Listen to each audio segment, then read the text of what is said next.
சற்று முன்பு கிடைக்கப்பெற்ற ஒரு முக்கியமான மற்றும் பரபரப்பான தகவல் ஒன்று மக்களே. காணொளியை முழுமைக்கும் பாருங்க. 2026 சட்டமன்ற தேர்தல் கிட்ட நெருங்கி கொண்டிருக்கக்கூடிய சூழ்நிலையில் அடுத்த ஆண்டு அதாவது பார்த்தீங்கன்னா 2026ல் முதலமைச்சர் யார் அப்படின்றதுல ஒரு மிகப்பெரிய ஒரு எதிர்பார்ப்பே இருக்கு. குறிப்பாக 2026 சட்டமன்ற தேர்தலில் எந்த கட்சி ஆட்சியை பிடிக்கும் வெளியான முக்கிய கருத்து கணிப்பு இன்றுதான் வெளியானது.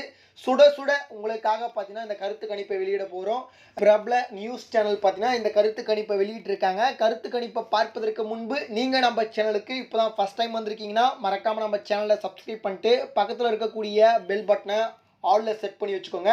அப்போ தான் நம்ம போடுற ஒவ்வொரு அப்டேட்டும் பார்த்தீங்கன்னா உங்களுக்கு நோட்டிஃபிகேஷனில் வரும். இப்போ வாங்க வீடியோக்குள்ளே போயிடலாம். அதாவது 2026 சட்டமன்ற தேர்தலில் எந்த கட்சி ஆட்சியை பிடிக்கும் அப்படின்றதுல எல்லாருக்கும் மக்களிடையே மிகப்பெரிய ஒரு எதிர்பார்ப்பாக இருக்குது. குறிப்பாக புதுசாக வந்திருக்கக்கூடிய தாவேகா கட்சியாக இருக்கட்டும், அதுக்கப்புறம் பார்த்தீங்கன்னா திமுக, ஏற்கனவே இருக்கக்கூடிய திமுக, அதிமுக, அப்புறமா பார்த்தீங்கன்னா இவங்கெல்லாம் எந்த கட்சி ஆட்சியை பிடிக்கும் அப்படின்னு சொல்லிட்டு எதிர்பார்த்துட்டு இருக்காங்க. இந்த ஒரு சூழ்நிலையில் பார்த்தீங்கன்னா திமுகவிடம் பார்த்தீங்கன்னா நிறைய விதமான பின்னணிவுகளும் இருக்கிறது. குறிப்பாக நிறைய விதமான அமைச்சருடைய முறைகேடாகட்டும், ஊழலாகட்டும், சட்ட ஒழுங்கு, அதுக்கப்புறம் பார்த்தீங்கன்னா இந்த நிறைய விதமான பெண்கள்லாம் துன்புறுத்தப்படுறாங்க அப்படின்னு சொல்லிட்டு மக்களிடையே பார்த்தீங்கன்னா இது ஒரு அதிர்ப்பாக இருக்குது அப்படின்ற மாதிரி பார்த்தீங்கன்னா சொல்லப்பட்டிருக்கு. சரிங்களா?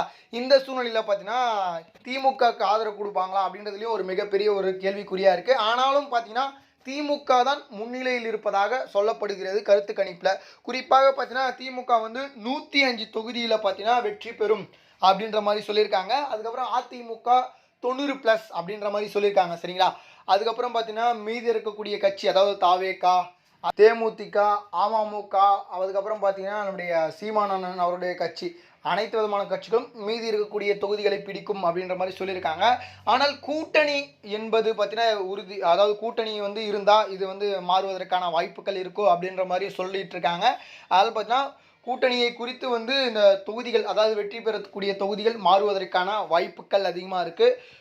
இந்த ஆண்டு, அதாவது பார்த்தீங்கன்னா இந்த ஆண்டு ஆட்சியை யார் பிடிக்க வேண்டும் அப்படின்னு சொல்லிட்டு நீங்கள் நினைக்கிறீங்க? ஒரு பக்கம் பார்த்தீங்கன்னா நம்முடைய அதிமுகவின் பொதுச் செயலாளராக இருக்கக்கூடிய எடப்பாடி பழனிசாமி அவர்களுக்கும் நல்ல வரவேற்பு இருக்கிறது. ஏன்னா விவசாயிகளுக்கு நல்ல விதமான திட்டங்களை செய்கிறார் அப்படின்ற மாதிரியான கருத்துக்களும் உருவாகியிருக்கு. ஆனால் பார்த்தீங்கன்னா இன்னொரு அவருக்கு பின்னணிவாக இருக்கக்கூடியது இந்த உட்கட்சி மோதல். அதாவது பார்த்தீங்கன்னா ஓபிஎஸ்க்கும் இபிஎஸ்க்கும், அதுக்கப்புறம் பார்த்தீங்கன்னா செங்கோட்டையன் அண்ணன் அவர்கள், தங்கமணி அப்படின்னு சொல்லிட்டு அவங்க கட்சியில் இருக்கக்கூடிய உட்கட்சி மோதலே பார்த்தீங்கன்னா அவர்களுக்கு மிகப்பெரிய ஒரு பின்னணிவை கொடுக்கும் அப்படின்றும் சொல்லப்படுகிறது.